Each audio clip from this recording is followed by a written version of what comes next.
Hello friends, मैं इसके Saini MIC group पे एक बार और आपका स्वागत है। और आज हम एलटी ग्रेड एग्जाम से संबंधित आज जीएस प्रश्नों का संग्रह आपके सामने हम लेकर आए हैं और ये प्रैक्टिस सेट हमारा दूसरा होगा।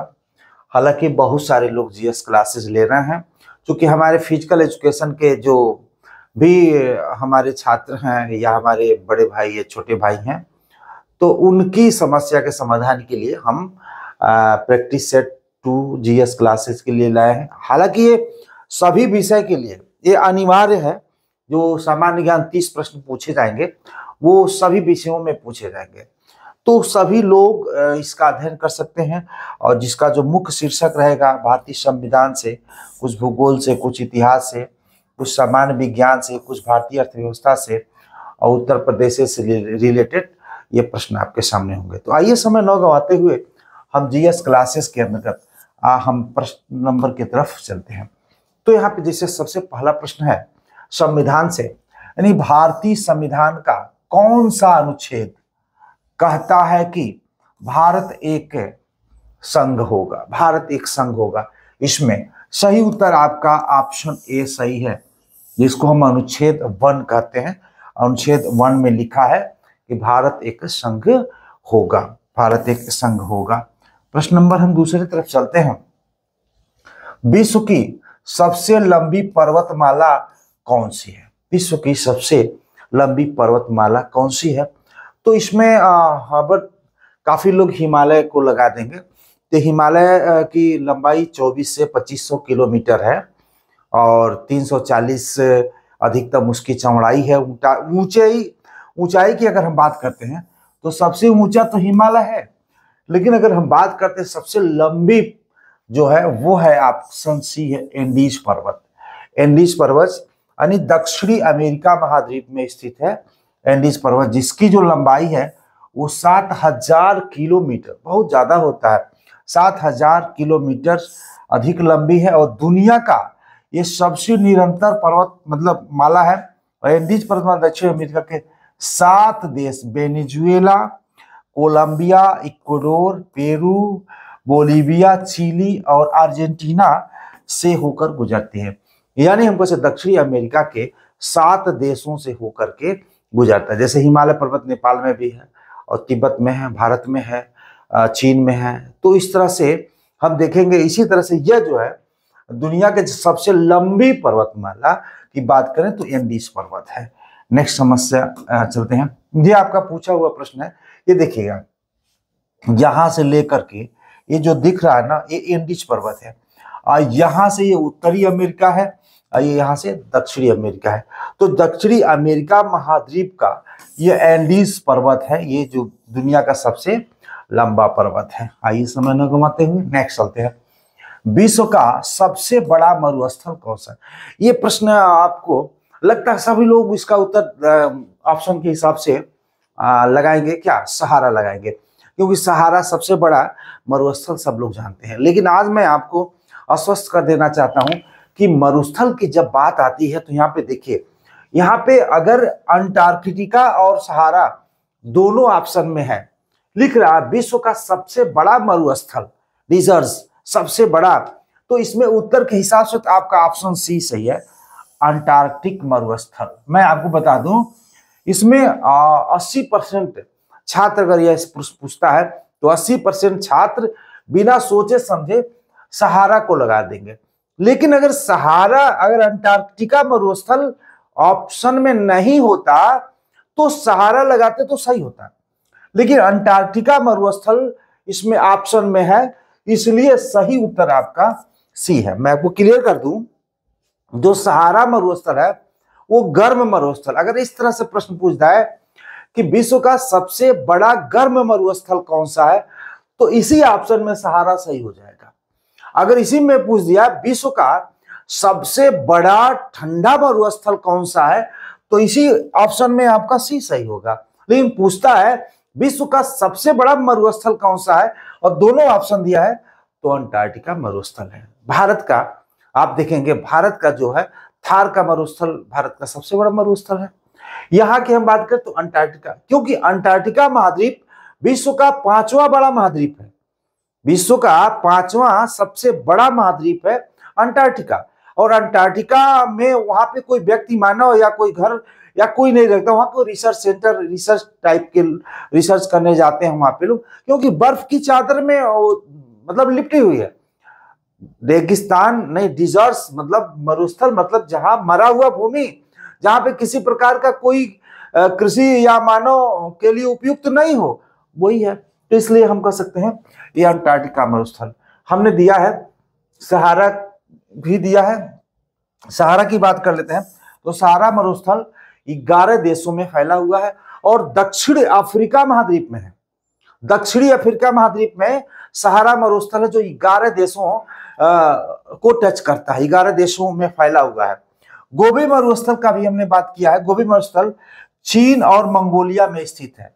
गोबी दुनिया का सबसे ठंडे रेगिस्तानों में एक आ जाता है, मतलब बहुत ज्यादा बालू वाला है वो मरुस्थल, लेकिन बहुत ठंडा वहां पे पड़ता है। चाइना आप जान सकते हो, ऊंचाइयों पे चाइना भी ठंडा हिमालय से सटे हुए हैं। चाइना हिमालय, मतलब हिमालय जो है चाइना में भी है। तो रेगिस्तानों में एक है जहां तापमान 0 से 40 डिग्री नीचे चला जाता है। 0 से -40 डिग्री सेंटीग्रेड तापमान नीचे चला जाता है। किसमें? गोबी मरुस्थल में। गोबी मरुस्थल कहाँ पाया जाता है? चीन और मंगोलिया में पाया जाता है। आइए एक और कुछ बच रहा है।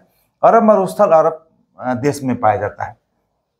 यहाँ पे देखिए कुछ हमने देखा, ये अफ्रीका महाद्वीप है जिसमें हमने देखा ये सब चीज है, ये सारी चीजें हैं। यही सहारा का मरुस्थल है, विश्व का सबसे बड़ा गर्म मरुस्थल। ये आप जो देख रहे हैं, ये देखिएगा, ये जो देख रहे हैं ये अंटार्कटिका है। ये अंटार्कटिका ऑप्शन दोनों है, तो विश्व का सबसे बड़ा मरुस्थल जहां पे कुछ होता नहीं है, ये अंटार्कटिका है आपका। ये 5वां, विश्व का सबसे बड़ा 5वां महाद्वीप है। एशिया सबसे बड़ा महाद्वीप है। तो इस तरह से हम बात करते हैं। यहाँ पे देखिएगा, ये भी एक जो मरुस्थल है, जो अटकामा मरुस्थल है। ये अटकामा मरुस्थल जो हम कह सकते हैं कि दक्षिणी अमेरिका महाद्वीप में चिली में यह अटकामा मरुस्थल है, जो प्रशांत महासागर से टच करता है। अटकामा मरुस्थल ये जो है अफ्रीका महाद्वीप में कालाहारी का मरुस्थल की हम बात करते हैं। तो इस तरह से मरुस्थल पूछता है कि अक्सर पूछता कालाहारी मरुस्थल कहाँ है, तो दक्षिणी अफ्रीका महाद्वीप में, और ये भी 6-7 देशों से फैला हुआ है। ये आपका कह सकते हैं अटकामा मरुस्थल पूछता है। तो यहां पे भी आप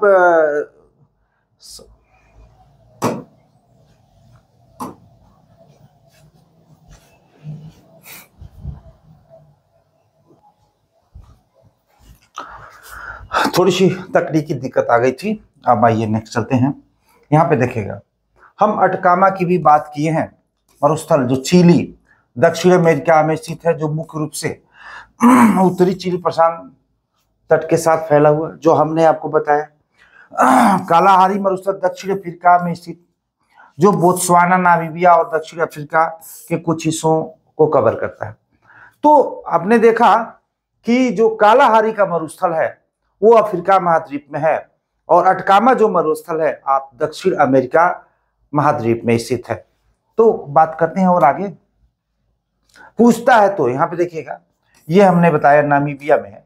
अगर देश की बात करें तो आप देखें कालाहारी का जो मरुस्थल है वो नामीबिया आएगा, लेकिन वो भी 2-3 देशों से मिलकर के अटैच है। और ये है जो है आपका, आपने देखा कि अटकामा मरुस्थल है आपका चिली दक्षिणी अमेरिका महाद्वीप में स्थित है। देखिए, किस मंडल में जाने पर ऊंचाई के साथ तापमान में गिरावट होती है? यानी हम कह सकते हैं वायुमंडल को हम 5 परतों में बांटे हैं। आप जानते होंगे, नहीं जानते हैं तो कोई बात नहीं है। 5 परतों में बांटे हैं, और इसमें किस मंडल में जाने के साथ ऊंचाई, जैसे मान लीजिए हम पृथ्वी है, ये पृथ्वी है और ये मंडल है आपका, मान लीजिए 1 2 3 4 5 मंडल है। यानी इसको हम कह सकते हैं क्षोभ मंडल। क्षोभ मंडल इसको हम कह सकते हैं, इसको बोलते हैं समताप मंडल, और इसको बोलते हैं हम मध्य मंडल, इसको बोलते हैं हम आयन मंडल, इसको हम बोलते हैं बहिर्मंडल। तो 5 मंडल है, और यहाँ पे पूछ रहा है कि किस वायुमंडल में जाने पे ऊंचाई के साथ तापमान में गिरावट होती है। तो इस ऑप्शन के हिसाब से हम ऑप्शन आपका बी सही होगा, ऑप्शन आपका बी सही होगा। मैं थोड़ा सा आपका इस पर डिटेल बता दूं कि क्षोभ मंडल जो पृथ्वी के सबसे नजदीक जो मंडल है, जो पहला जो मंडल है वो क्षोभ मंडल है, उसमें भी ऊंचाई के साथ यानी 165 मीटर ऊपर जाएंगे तो 1 सेंटीग्रेड जो तापमान है वो क्या हो जाता है, गिर जाता है। यानी इस मंडल में ऊंचाई के साथ तापमान में गिरावट होती है। समताप मतलब तापमान समान रहता है। प्लेन वगैरह जहां पे उड़ती है उसको हम समताप मंडल कहते हैं।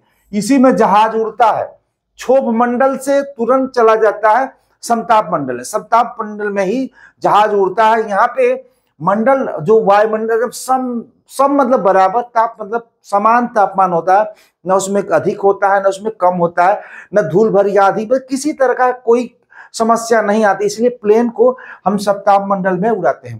क्षोभ मंडल में जितनी सारी घटनाएं होती है इस वायुमंडल में, सबसे ज्यादा घटनाएं क्षोभ मंडल में होती है, जैसे आंधी तूफान चक्रवात धूल भरी आंधी और जिग जैग, बहुत सारे ऐसे जो चीजें परिघटनाएं मौसम से संबंधित होती हैं वो सब क्षोभ मंडल में होती है। समताप मंडल तो देखिए क्षोभ मंडल में भी 165 मीटर ऊपर जाने पे 1 सेंटीग्रेड तापमान घटता है, लेकिन इसमें क्षोभ मंडल ऑप्शन में ही नहीं है। और मध्य मंडल यानी मध्य मंडल में भी ऊंचाई के साथ तापमान में गिरावट होती है, इसलिए सही उत्तर आपका है आपका मध्य मंडल। यार देखिए ओजोन मंडल समताप मंडल में, ये जो समताप मंडल है ना ये 15 से 35 किलोमीटर की ऊंचाई पे आपका आप देख सकते हैं ओजोन मंडल पाया जाता है।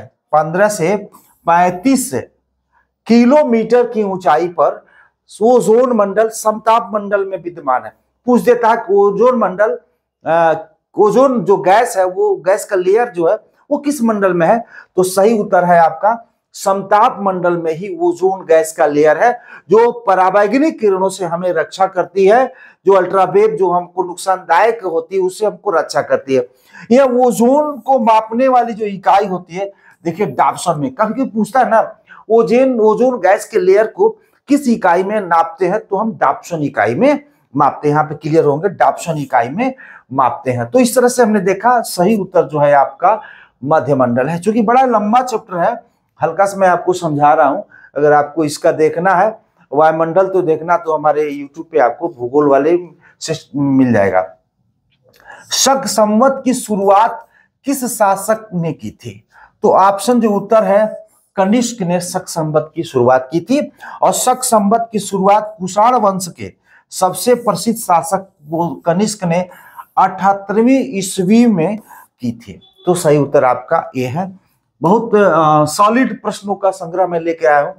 ब्लड बैंक में किस तापमान पर रक्त सुरक्षित किया जाता है, ब्लड बैंक जहां पे हम ब्लड डोनेट करते हैं, तो ऑप्शन के हिसाब से सही उत्तर है आपका 4 सेंटीग्रेड के तापमान पे ब्लड बैंक में ब्लड को सुरक्षित रखा जाता है। यहाँ पे देखिएगा हमने बताया कुछ लाल रक्त कोशिकाओं को आमतौर पे +2 सेंटीग्रेड से और +6 सेंटीग्रेड के बीच के तापमान पे रखा जाता है। इसमें तो न 2 है न 6 है, 4 सही ऑप्शन आपका स्थिति सही है, इसलिए ऐसे ही तापमान पे इसको रखा जाता है।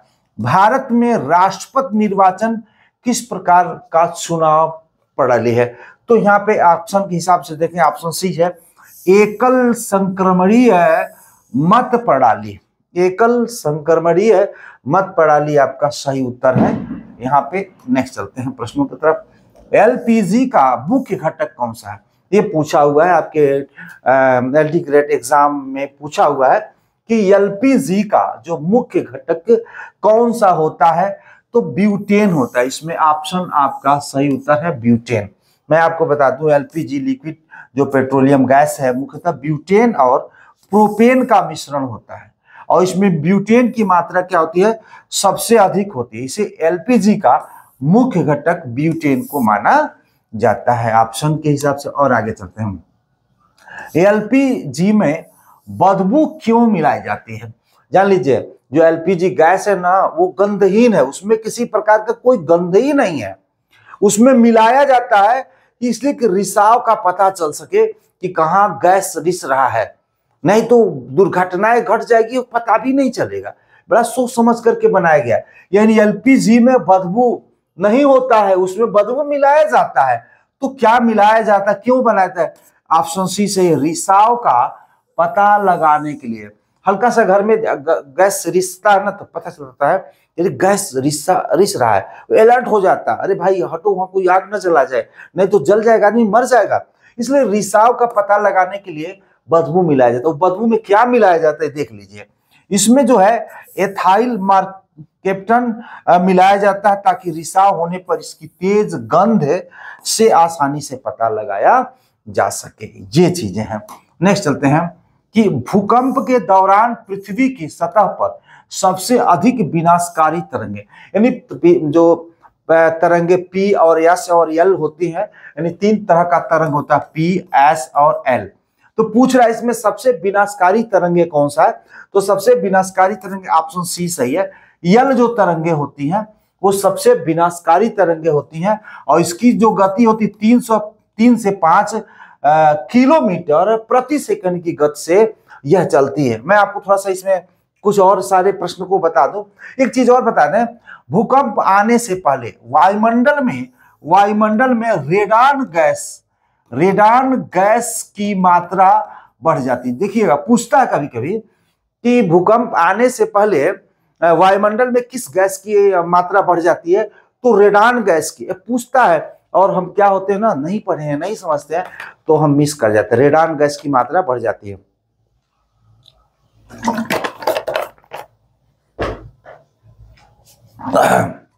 देखिए, भूकंपी तरंग को समय तो 2 भागों में बांटते हैं। भूगर्भिक इंटरनल जो वेव है, पृथ्वी के अंदर चलने वाली जो तरंग है, पी और है एस, और धरातली सरफेस तरंगे जिसको सरफेस वेव बोलते हैं, जिसको हम एल बोलते हैं। यही एल जो सबसे विनाशकारी तरंगे होती हैं। इसकी गति और पी और एस की थोड़ी सी हम यहाँ पे चर्चा करते हैं, थोड़ा सा दिखाते हैं आपको। प्राथमिक तरंगे को पी प्राइमरी वेव कहते हैं। इसकी गति होती है जो 8 से 14 किलोमीटर प्रति सेकंड से होती है, और पृथ्वी के सतह पर सबसे पहले पी तरंगों का अनुभव होता है पृथ्वी पे। अभी मैं और चीजें बताऊंगा। और एक चीज सबसे जो इंपॉर्टेंट पूछता है कि पी तरंगे कहां कहां चल सकती है, तो पी तरंगे सॉलिड, यहाँ पे नहीं, सॉलिड और लिक्विड और गैस तीनों अवस्थाएं में चलती है। सॉलिड, लिक्विड और गैस, यानी हम कह सकते हैं ठोस में भी और तरल में भी और गैस में भी, यह तीनों अवस्थाओं में चलती है, ठोस, तरल, गैस। लेकिन सबसे तेज ठोस में, उसके बाद तरल में, उसके बाद गैस। यानी हम कह सकते हैं जो पी तरंग है वो तीनों अवस्थाओं में चल सकती है। और जो द्वितीय तरंग एस होती है, इसकी गति 5 से 7 किलोमीटर प्रति सेकंड की होती है। यह केवल सॉलिड, केवल ठोस अवस्था में चल सकती है, केवल पृथ्वी के अंदर ठोस में चलेगी। अगर गैस आ जाएगी तो ही रुक जाएगी, गैस है, लिक्विड आ जाएगी तो ही रुक जाएगी। तो इस तरह से हम कह सकते हैं जिसकी जो गति है, कहाँ पे गति होती है, कहाँ पे नहीं होती है। और यल तरंगे जो होती है 3 से 5 किलोमीटर तरंगे होती है, वो सबसे विनाशकारी तरंगे होता है, क्योंकि उसकी जो ये मतलब फ्रीक्वेंसी ज्यादा होता है। और आप जो पी होता है, फिर थोड़ा सा यस होता है, उसके बाद यल होता है, ये पी एस एल। चलिए बात करते हैं थोड़ा सा और इसमें हम बता दें। जैसे मान लीजिए पृथ्वी है, और भूकंप जो यहाँ जहां से निकलता है, इसे हम फोकस कहते हैं, जहां से निकलता है। और सबसे पहले जहां पे पहुंचता है उसको हम एपी सेंटर कहते हैं। जहां से निकलता है उसको फोकस कहते हैं, और जहां पे सबसे पहले पहुंचता है एपी सेंटर। कौन अंश का कोण 90 अंश का कोण बनाता है? भूकंप जो तरंगे है वो 90 अंश का कोण बनाता है। पूछ देगा, हालांकि मतलब न पूछे तो अच्छी बात है, पूछ देगा तो मतलब आप जाने रहिए। कनाडा में कुल कितने समय टाइम जोन होते हैं? तो इसमें जो कनाडा में 6 टाइम जोन होते हैं। जैसे भारत में एक ही टाइम जोन होता है। टाइम जोन का मतलब ये होता है कि एक देशांतर से दूसरे देशांतर के बीच 4 मिनट का अंतर होता है। 4 मिनट का अंतर होता है। जैसे जैसे हम पूरब की तरफ देशांतर में बढ़ते जाएंगे तो 4 मिनट बढ़ता जाएगा टाइम। जैसे मान लीजिए 0 देशांतर पर अगर हम 12 हैं, अगर मान लीजिए अगर यहां से हम 10 देशांतर पे हम टाइम देखना चाहते हैं, तो 4 का गुणा, 4 गुणे 10 हो जाएगा, 40 मिनट आपका हो जाएगा, यहाँ हो जाएगा 12:40 होगा। चलिए मैं भूगोल नहीं पढ़ा रहा हूँ, ये टाइम जोन की बात करता हूँ। तो कनाडा विश्व का दूसरा सबसे बड़ा देश है कनाडा, जहां पे उस 6 टाइम जोन में उसको डिवाइड किया गया है। और कनाडा की जो राजधानी है ओटावा है, ओटावा है। और विश्व का सबसे दूसरा बड़ा रेल मार्ग भी कनेडियन रेल मार्ग है। सबसे बड़ा जो है पार साइबेरियन रेल मार्ग है, जो हम कह सकते हैं कि सेंट पीटर्सबर्ग से व्लादिवोस्टॉक रूस में चलता है, साइबेरियन रेल मार्ग। और कनाडियन रेल मार्ग की हम बात करें तो हैलिफैक्स से वैंकूवर तक चलता है। तो कनाडा की बात करते हैं, कनाडा की जो राजधानी है ओटावा है। और विश्व का दूसरा सबसे बड़ा देश कनाडा है, विश्व का दूसरा सबसे बड़ा देश कनाडा है। और सबसे बड़ा जानते हैं रूस है।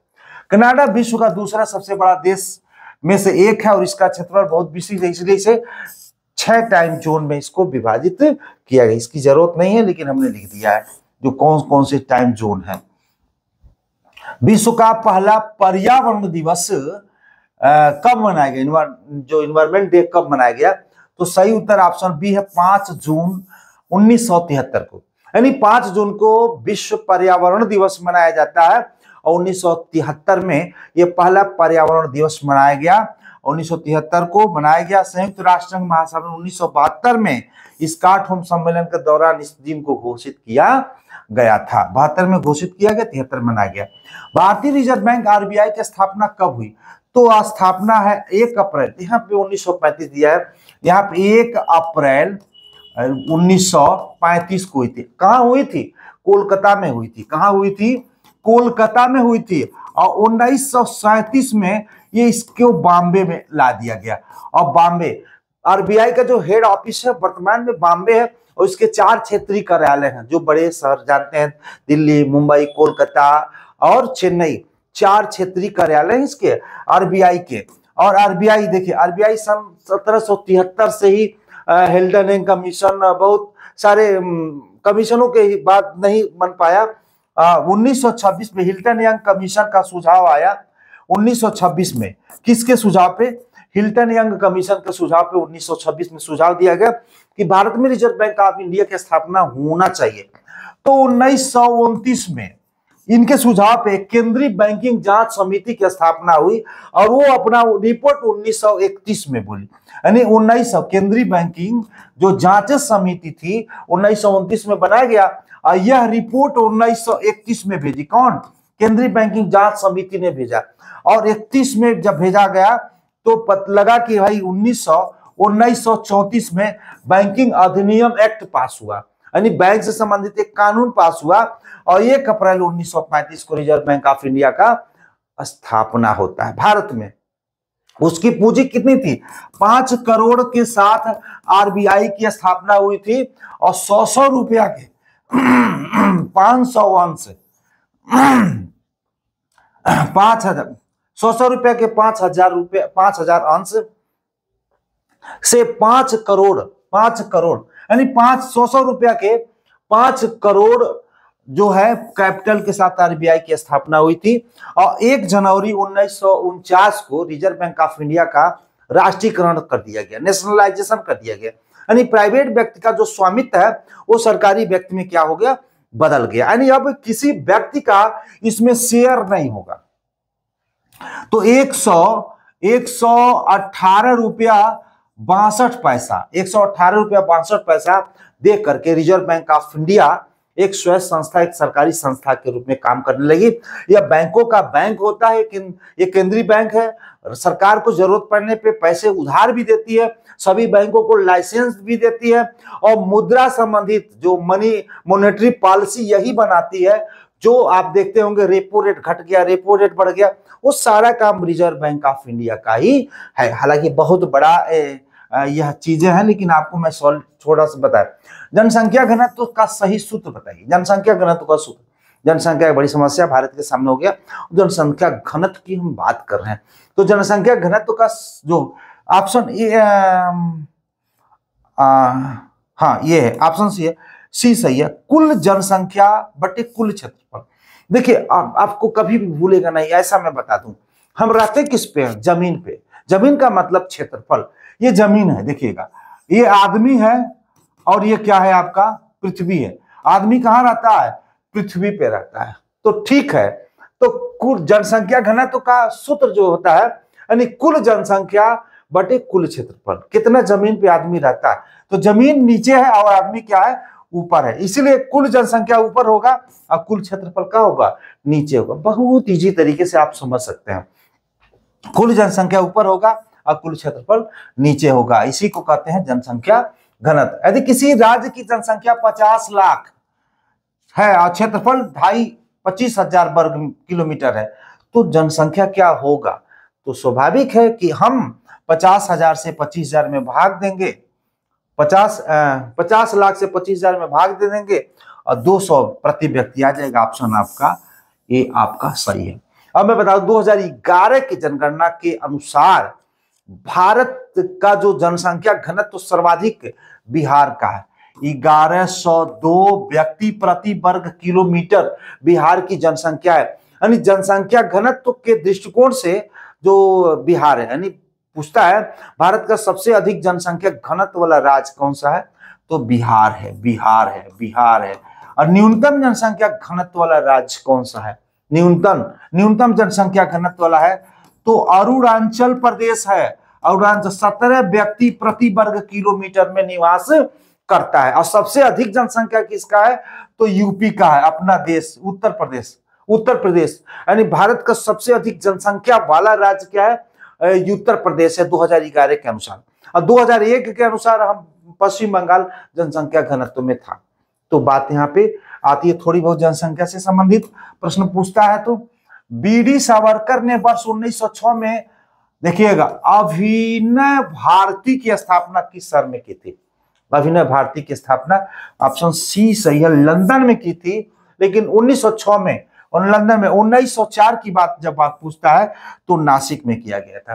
यानी बीडी सावरकर ने 1904 में नासिक में अभिनय भारती की स्थापना की थी। लेकिन बात यहाँ है 1906 लंदन। लंदन लंदन लंदन कहाँ की राजधानी है?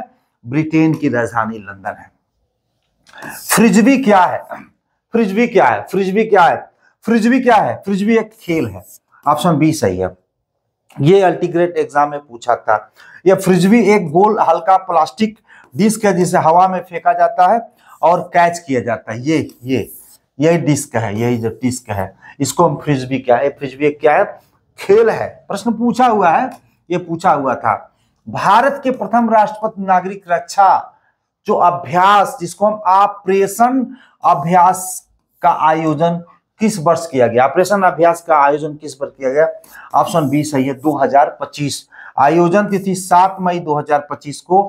आयोजनकर्ता गृह मंत्रालय और राष्ट्रीय आपदा प्रबंधन प्राधिकरण जिसको NDMA कह सकते हैं, उनके द्वारा आपातकालीन तैयारियों का आकलन और सुधार करना इनका उद्देश्य था। क्या? ऑपरेशन अभ्यास। ऑपरेशन अभ्यास 2025 में शुरू किया गया था। 2025 में भारत ने सेतु रक्षा पहल की शुरुआत की जिसमें साइबर युद्ध और समन्वित रक्षा तंत्र को शामिल करने की योजना इसमें से कौन सी थी?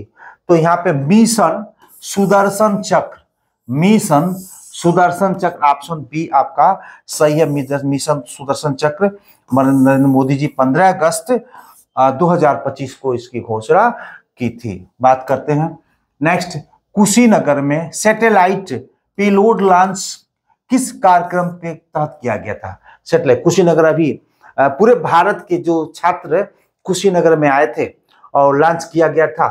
तो यह है in space can set Indian student. Option आपका सी सही है। ये जो है एक छोटे से रॉकेट में लगभग 1 किलोमीटर ऊंचाई तक भेजा गया जो छात्रों के द्वारा यह सैटेलाइट निर्मित था और यह एक प्रैक्टिस सेट के तौर पे किया गया। नेक्स्ट चलते हैं, ऊर्जा संरक्षण का नियम किसने दिया था?